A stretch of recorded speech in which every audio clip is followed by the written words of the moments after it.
Hello everyone. और ये last part है आर्टिकल 22 राइट टू फ्रीडम का। तो हम लोगों ने दो पार्ट आज कंप्लीट कर लेंगे। राइट टू इक्वालिटी कंप्लीट हो गया, ठीक है, और राइट टू फ्रीडम आज कंप्लीट हो जाएगा। और आपके कोई भी डाउट्स हो तो आप उसको कमेंट सेक्शन में, कुछ भी रिलेटेड हो पॉलिटी से डाउट, तो आप पूछ सकते हो, डिस्कस कर सकते हो मेरे साथ, ठीक है। और चलिए शुरू करते हैं आर्टिकल 22। उससे पहले एक कोट है मोटिवेशनल कि if there is no struggle there is no progress.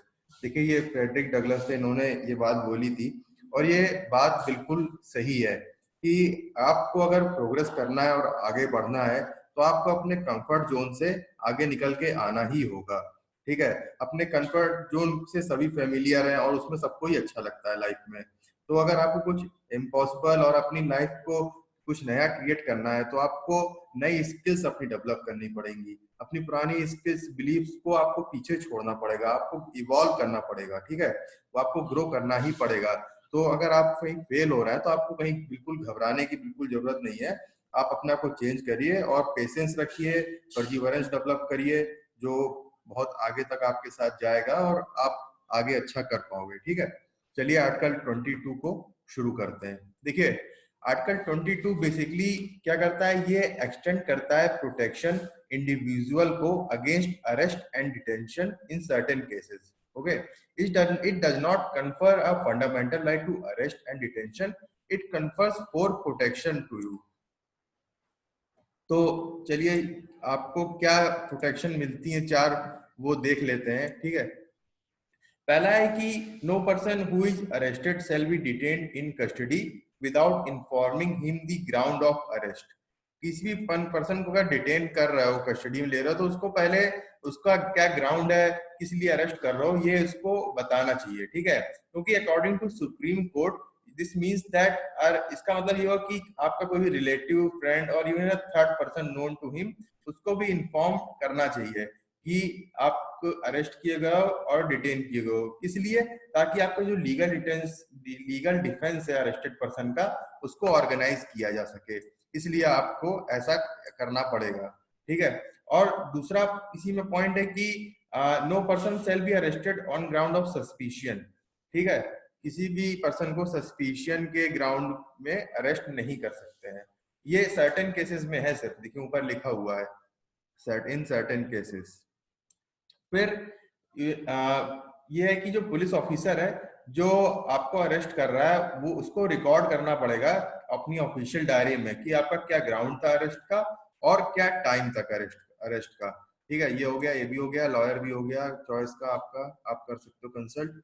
फिर जो दूसरा क्लॉज आता है आर्टिकल 22 में, वो यही आता है कि he can consult any lawyer of his choice. और जो तीसरा क्लॉज आता है, तीसरा क्लॉज कहता है कि he should be produced before the nearest judicial magistrate. उसको नियरेस्ट जुडिशियल मजिस्ट्रेट के सामने 24 आवर्स में प्रोड्यूस करना पड़ेगा। हाउएवर, लेकिन ये जो टाइम 24 आवर्स पीरियड का ये जो कैलकुलेट करेंगे ना, इसमें जो ट्रेवल करने का टाइम है from the place of arrest to the nearest judicial magistrate, उसको नहीं काउंट करेंगे। और जो इंटरवेनिंग हॉलीडेज है उसको भी नहीं काउंट करेंगे। ये इंटरवेनिंग जो हॉलीडेज है ये अंडर सीआरपीसी दिया हुआ है, ठीक है। फिर देखते हैं कि फोर्थ क्लॉज में क्या कहता है। देखिए, फोर्थ क्लॉज में कहता है कि no person shall be detained in custody beyond the period for which his detention has been authorised by a judicial magistrate. किसी भी पर्सन को जितना पीरियड डिटेंशन के लिए बोला गया है जुडिशियल मजिस्ट्रेट के द्वारा, उसके बियॉन्ड डिटेन नहीं करना है। सुप्रीम कोर्ट कहता है कि if it is a bailable offence, तो बेल जो है वो नॉर्म होगा और जेल जो है वो एक्सेप्शन होगा। मतलब ये हुआ कि जो अरेस्टेड पर्सन है should be released on bail if the investigation has been completed। और अब ऐसा नहीं है कि वो कुछ एविडेंस वगैरह डिस्ट्रॉय कर दे या थ्रेट करे विटनेस को अगर उसको रिलीज किया जाए, ठीक है। डिटेंशन देखिए बेसिकली दो तरीके के होते हैं, एक होता है प्यूनिटिव डिटेंशन और एक होता है प्रिवेंटिव। जो प्यूनिटिव होता है वो convicted by court of law और डिटेंशन होता है आफ्टर अ प्रॉपर ट्रायल। और प्रिवेंटिव जो होता है वो विदाउट ट्रायल होता है। तो ये जो ऊपर मैंने अभी चार एक्सेप्शन बताए, ये किनको नहीं अवेलेबल है? ये नहीं अवेलेबल है एनिमी एलियंस को और उस पर्सन को जो अंडर प्रिवेंटिव डिटेंशन लॉ के अंडर में डिटेन किया गया है, उनको नहीं अवेलेबल है। ठीक है, यहाँ पे आप ये देख लीजिएगा, मैंने अंडर ट्रायल लिखा हुआ है, इसकी आप टर्मिनोलॉजी समझ लीजिएगा कि a person languishing in jail might be for a period greater than punishment he would get if proven guilty. तो फास्ट ट्रैक कोर्ट स्टैब्लिश किए गए हैं इस तरीके के डिले से निपटने के लिए। मान लीजिए अंडर ट्रायल कोई है और उसने कोई क्राइम कमिट किया है और इंक्वायरी चल रही है, लेकिन उसने अंडर ट्रायल में ही 2 साल कंप्लीट कर लिए हैं, जबकि सजा होनी थी उसको 1 साल की। तो इस तरीके के केसेस को निपटने के लिए फास्ट ट्रैक कोर्ट किए गए हैं। और ये एक्सेप्शन मैंने आपको एनिमी एलियंस के बारे में ये बताया अभी। ठीक है, फिर देखिए इंडियन कॉन्स्टिट्यूशन जो है is the only democratic constitution which provide for preventive detention. Indian constitution केवल अकेला ऐसा कॉन्स्टिट्यूशन है जो प्रिवेंटिव डिटेंशन के लिए अलाउ करता है।